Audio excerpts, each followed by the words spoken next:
The new XB8 is a wireless guitar unit that comes with a transmitter and a receiver, and the transmitter can be charged by placing it on top of the receiver. Besides charging the transmitter, the receiver also works as a high quality tuner and has some clever design choices that make it stand out. To really put it to the test, I decided to pair it with my active bass and see how it would behave in a live setting at our church. But before I talk about how this unit performed live and share the things that I like about this unit and things you should consider before buying, let's look at everything that NUX packed into this thing. The NUX B8 set first of all consists of the receiver, which acts kind of as a hub for everything. Then there's this little transmitter thing that you can also cleverly charge by placing it on top of the receiver, and a cable that you use to attach your transmitter to your instrument.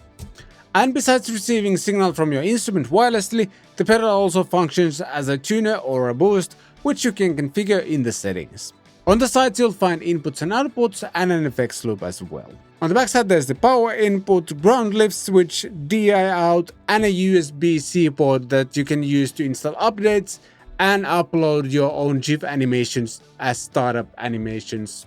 Yep, you heard it right. And before you ask, yes, you can use both the DI output and the outputs here on the side simultaneously. According to NUX B8, it should work with electric guitars and bass, but also acoustic guitars, ukuleles and keyboards as well. Something that I also should mention is that while the receiver is super solid and is made out of metal, the transmitter is made out of hard plastic, very solid feeling plastic, but it makes the unit incredibly light. And if you're one of those people who are prone to dropping things or stepping on things, this might be something to consider, but for everyone else, this just feels super light and you barely notice it's even there. The transmitter attaches to your instrument with this high quality cable, and once everything is in place you don't really notice the whole thing, which I really enjoyed when playing live. For true tone purists, there's even a switch to simulate the sound of a long cable run, which I'll demonstrate later. The power button on the transmitter also double functions as a mute button as well, which I found really useful as I was unplugging my active bass for the longer breaks in our live set to save some battery on my bass preamp. Powering the unit and connecting to the transmitter takes just few seconds. And once it's done, I really like what's going on the screen. Not only you can see the signal strength between the transmitter and the receiver, but you can also see the charge level of the transmitter's battery.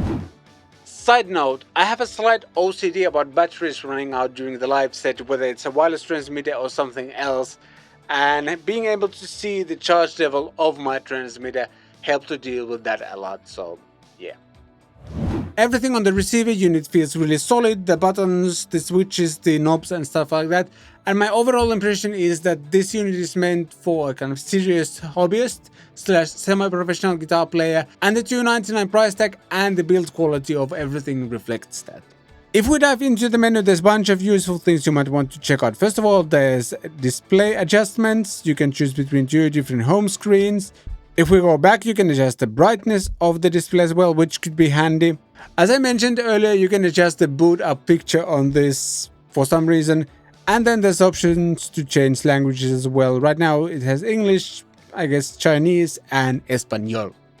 The TXTR settings are for the latency, so if you want to have less latency between your wireless and what you're actually hearing, you can decrease that, but it also decreases the signal stability, so if your signal is actually kind of breaking up or feels a bit unstable, you can increase that, which will also increase the latency a bit as well.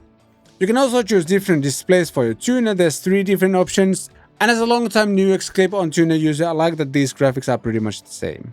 You can also decide whether engaging the tuner will actually mute the signal, and you can do that from here. Then you can also decide whether hitting the switch engages the boost or the tuner. Right now it's set on tuner. If we switch it to boost and then we go back to the home screen, when we hit this, we have boost activated. But what they've done cleverly here is that if we long press it, it actually goes to the tuner. And if your settings over here are the other way around, the unit goes to the tuner with a short click. And if we go back to the home page and long press, we engage the boost. So you kind of have both options available at all times, just that you can decide which one you want to get to quicker, I guess. Output level is pretty self-explanatory, and then there's a little bit of options for the boost because you can adjust the amount of boost level, so from 0 dB to 12 dB. And before I share my experiences using the B8 Live, here's the cable tone demo I promised. So the cable tone off, but the way I'm playing through the NUX Amp Academy over here.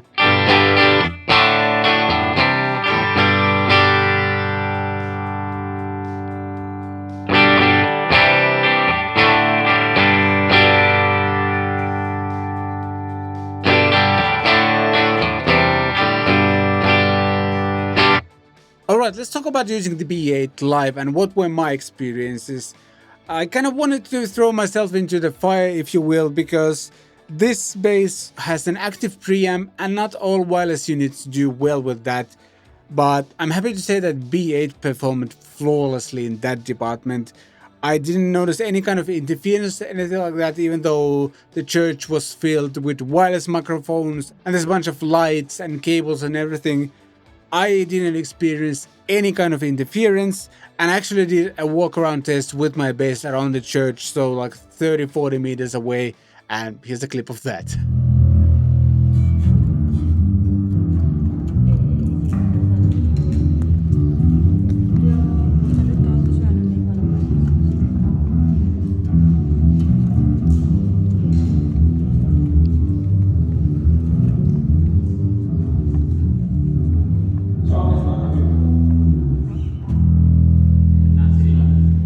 And something that I already mentioned, and I'm going to mention that again, is that I love that you can see the battery level of the transmitter. It makes my life so much easier, one less thing to worry about, or I'll know if I have to worry about it. And I also love the idea of charging everything like this, and you can actually do it with the cable plugged in as well. Because between the sound check and our actual service, there was like an hour and a half between or something like that. And being able to charge everything like this with no extra dongles or anything like that is just super useful. And as I mentioned earlier, the transmitter is super light and I didn't even notice it was there. Overall, I'm really impressed with the unit, but I do have some questions. First of all is that what happens if my transmitter breaks? How easy it will be to get a new one? And I think this is something NUX have thought about as well, because they do mention in the manual how to pair the receiver unit with the different transmitter than it's shipped with, so that's doable. I think you probably can get space for this. And the same question applies to this cable as well. And my third question is, what is the FX loop meant for? Let me know down in the comments. Probably the first comment on this video will explain me exactly how to use this.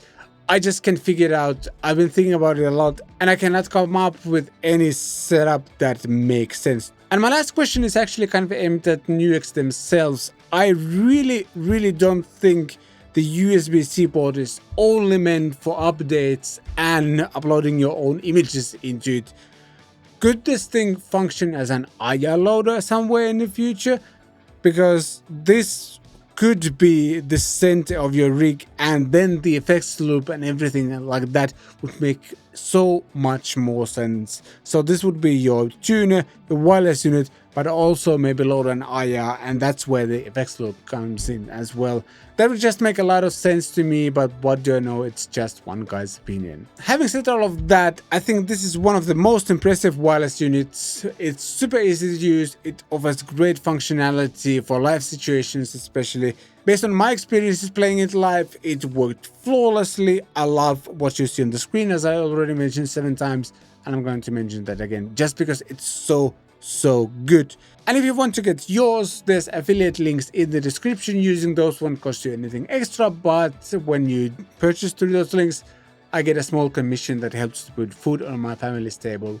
Thanks. If you got any questions, be sure to ask those in the comment section down below, and like to subscribe, all the YouTube things. Thanks for watching. I shall see you next time.